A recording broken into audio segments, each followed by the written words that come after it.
Hi everyone, welcome to our channel. කොහොමද?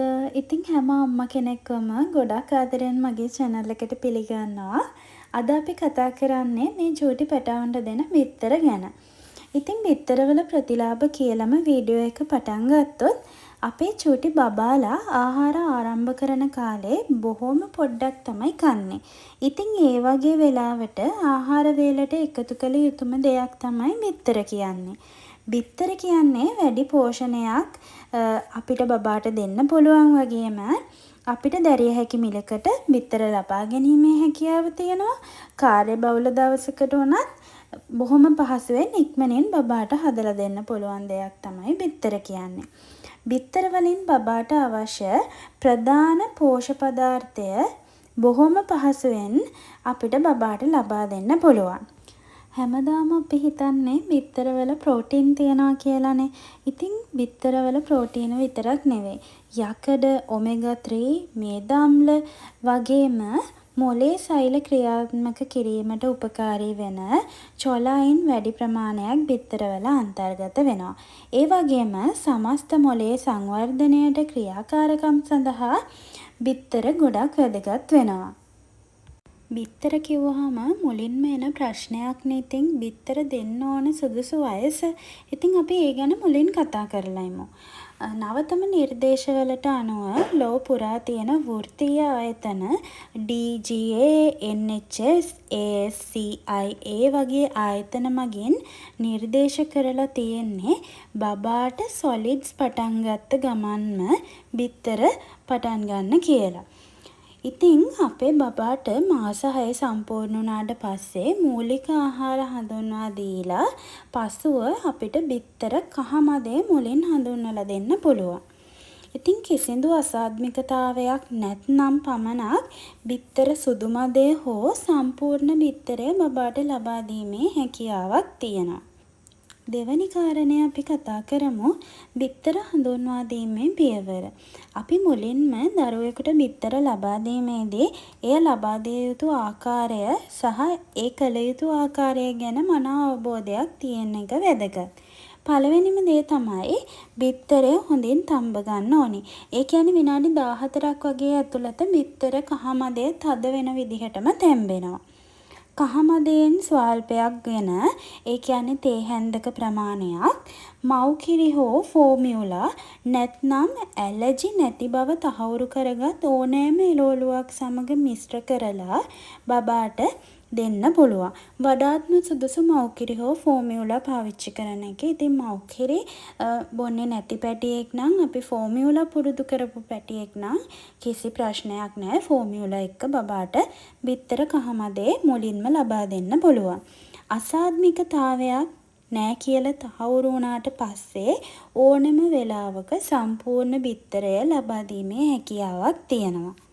විශේෂයෙන්ම මෙතනදී මතක් කරන්න ඕනේ බිත්තරය හොඳින් තැම්බුණාද කියලා බලාගන්න අනිවාර්යෙන්ම. මොකද බාගෙට තැම්බුණු බිත්තරවල සැල්මොනෙල්ලා තියෙන්න පුළුවන්. ඉතින් ආහාර විෂවීම අසාධ්මිකතාව ඇති වෙන්න ගොඩක් ඉඩකඩ තියෙනවා බාගෙට තැම්බුණු බිත්තර බබාට ලබා දීමෙන්. තුන්වෙනි කාරණය තමයි දිනකට බිත්තර කීයක් ලබා දීමේ හැකියාවක් තියනවද කියන කාරණය. බිත්තර ලබා දීම ආරම්භ කරන දින හොඳින් තම්බාගත් කහමදයක් තේ හැන්දක ප්‍රමාණයක් බබාට දෙන්න පුළුවන්. පස්සේ අපිට හිමීට ප්‍රමාණය වැඩි කරන්න පුළුවන්. බිත්තරවල අධික පෝෂණයක් තියනවා කියලා බිත්තර වැඩි ප්‍රමාණයක් බබාට මුලදී දෙන්න එපා. මොකද බිත්තර ටික දවසක් එක දිගට දුන්නොත් හරි එකපාර වැඩි ප්‍රමාණයක් දුන්නොත් හරි බබාට ඒක අප්‍රිය වීමේ හැකියාව වැඩි වෙනවා. ඉතින් බොහොම සුළු වශයෙන් බිත්තර හඳුන්වලා දෙන්න ඕනේ. ඉතින් ඒ වගේම තමයි බබා නිවැරදි බරක ඉන්න බබෙක් නම් බරේ ගැටලුවක් නැත්නම් බබාට දිනකට එක බිත්තරයක් ප්‍රමාණවත්. සහ අඩුබර බබෙක් නම් බිත්තර දෙකක් ලබා දීමේ හැකියාවක් තියෙනවා. මෙතනදී බිත්තර දෙකක් දෙනවා නම් එකම රෙසිපීස් වලට දෙන්න එපා. අනිවාර්යෙන්ම රෙසිපීස් දෙකකට වේල් දෙකකට බිත්තර දෙන්න. දැන් අපි බලමු බිත්තර වලින් අසාත්මිකතාවයක් ඇති වුණොත් මොන වගේ රෝග ලක්ෂණ ඇති වෙන්න පුළුවන්ද කියලා. පළවෙනි එක වමනය, පාචනය, බඩේ කැක්කුම. බඩේ කැක්කුම චූටි පැටියෙක්ට හැදිලාද කියලා අඳුර ගන්න පුළුවන් එක ලක්ෂණයක් තමයි බබා නොනවත්වාම ඇඬීම. ඉතින් හුස්ම ගැනීමේ අපහසුතාවයක්, උගුරේ වේදනාවක්. ඉතින් උගුරේ වේදනාවක් වගේ දෙයක්වත් චූටි බබෙක්ට නම් එයාට ඉතින් කතා කරන්න බැහැනේ. එයා අඬන එක තමයි කරන්නේ. ඉතින් ඒ වගේ නොනවත්වා අඬනවා නම් විශේෂ සැලකිල්ලක් බබාට දක්වන්න. ඒ වගේම නාසයෙන් දියර ගැලීමක් සිදු වෙනවා නම් මේ කියන කාරණා ගැන වඩාත් සැලකිලිමත් වෙන්න. මොකද ඔයා බිත්තර දීපු වෙලාවක් නම් ඒ බිත්තර වලින් ඇතිවෙච්ච අසාත්මිකතාවයක් නිසා බබා දක්වන ලක්ෂණයක් වෙන්න පුළුවන්. ඒ වගේ අවස්ථාවලදී අනිවාර්යෙන්ම ඉක්මනින්ම වෛද්‍ය උපදෙස් වලට යන්න ඕනේ. අපි දැන් බලමු බිත්තර වලින් හදන්න පුළුවන් රසවත් රෙසිපි කීපයක්. පළවෙනි රෙසිපි එක තමයි බිත්තර කහමද, මව්කිරි හෝ ෆෝමියුලා, තම්බ ගන්න ලද බ්‍රොකොලි සමග මිශ්‍ර කරලා බබාට මාස 6-7 කාලය ඇතුළත දෙන්න පුළුවන්. දෙවෙනි එක තමයි තම්බන ලද බිත්තරයක් කැබලි වලට කපලා පෑන් එකට ගී ටිකක් දාලා බිත්තර කෑලි ටික හොඳට ෆ්‍රයි කරලා බබා කනවා නම් ගම්බිරිස් චුට්ටක්, ලුණු චුට්ටක් දාලා බබාට ෆිංගර් ෆුඩ්ස් විදිහට අපිට හඳුන්වලා දෙන්න පුළුවන්. මාස 9 සිට උඩට. ඉතින් මාස 9 ඉඳන් 12 වෙනකන් ලුණු දාන්න එපා. අවශ්‍ය නම් බබා කනවා නම් ගම්බිරිස් දාන්න පුළුවන්. අවුරුද්දෙන් පස්සේ තමයි ලුණු ඇඩ් කරනවා නම් කරන්න පුළුවන්. ඒ රෙසිපි දෙකට පස්සේ මම මෙතන ඉඳන් කියන රෙසිපි බබාට බිත්තර වලින් කිසිදු අසාත්මිකතාවයක් දක්වන්නේ නැත්නම් පමණක් මේ දේවල් try කරන්න පුළුවන්. 3. බිත්තර ස්ක්‍රැම්බල් කරලා ඒකට එක්කෝ ෆ්‍රයි කරගත්ත චූටි චිකන් කෑලි ටිකක් එකතු කරලා බබාට කන්න දෙන්න පුළුවන්. 4 වෙනි එක තමයි කැරට්, බෝංචි, අල යන්තමින් තම්බලා හරි නැත්නම් ගී, කුකින් ඔලිව්, එහෙමත් නැත්නම් බටර්, ඒ වගේ කැමති තෙල් වර්ගයක් බබාට සුදුසු තෙල් වර්ගයක් තෝරගෙන තෙලෙන් තම්බනවා කියලා කියන්නේ අපි අර ෆ්‍රයිඩ් රයිස් වලට කරන්නේ. ඒ වගේ තෙලෙන් පොඩ්ඩක් එළවලු ටික තැම්බෙන්න ඇරලා ඒකට බිත්තරයක් මිශ්‍ර කරලා ඔම්ලට් එකක් වගේ අපිට හදලා බබාට දෙන්න පුළුවන්. පස්වෙනි එක තමයි සාමාන්‍ය සරල ඔම්ලට්. සාමාන්‍ය අපි ඔම්ලට් එකක් හදන්නේ ඒ විදිහට හදලා දෙන්න පුළුවන්. 6 වෙනි එක ලූණු වගේ දේවල් දාන්නේ නැතුව බබාට නෝමල් ඔම්ලට් එක දාලා ඒක මැදට චීස් ටිකක් දාලා ඔම්ලට් එක දෙකට නවලා චීස් ඔම්ලට් එකක් බබාට හදලා දෙන්න පුළුවන්. සමහර වෙලාවට මේ දේවල් අම්මලා දන්නව ඇති. ඉතින් ඒ වගේම තමයි ඔම්ලට් එකක් හදන විදිය, චීස් ඔම්ලට් එකක් හදන විදිය සරලව ගොඩක් අම්මලා දන්නව වෙන්නත් පුළුවන්.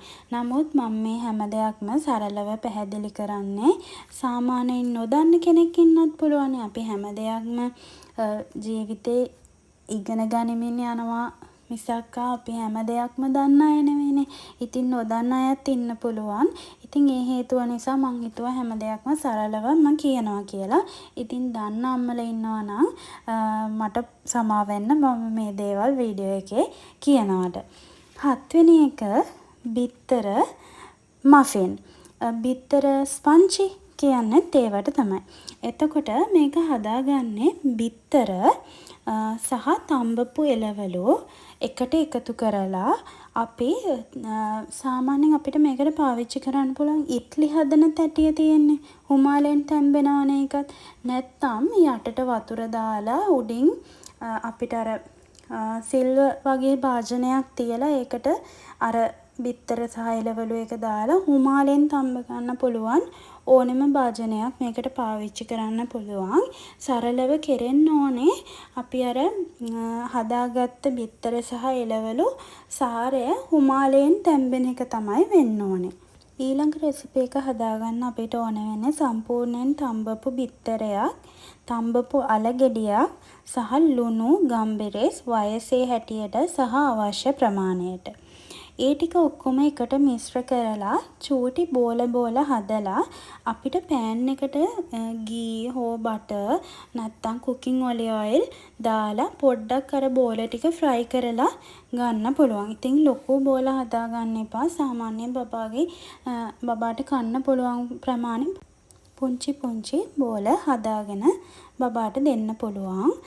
ෆිංගර් ෆුඩ්ස් විදිහටත් දෙන්න පුළුවන්. බබා සෙල්ලම් කරන වෙලාවක උනත් මේක හදලා බබාගේ ළඟට ගිහින් තිබ්බොත් දන්නේම නැතුව බබා ඒක කයි. ඉතින් අල තියෙන නිසා, පිෂ්ඨය, බිත්තර තියෙන නිසා ප්‍රෝටීන් සහ වෙනත් පෝෂක කොටස් බබාට යන නිසා අමතර වේලකටත් ගොඩාක් සුදුසුයි මේක. ඊළඟ රෙසිපි එක තමයි පෑන් කේක්.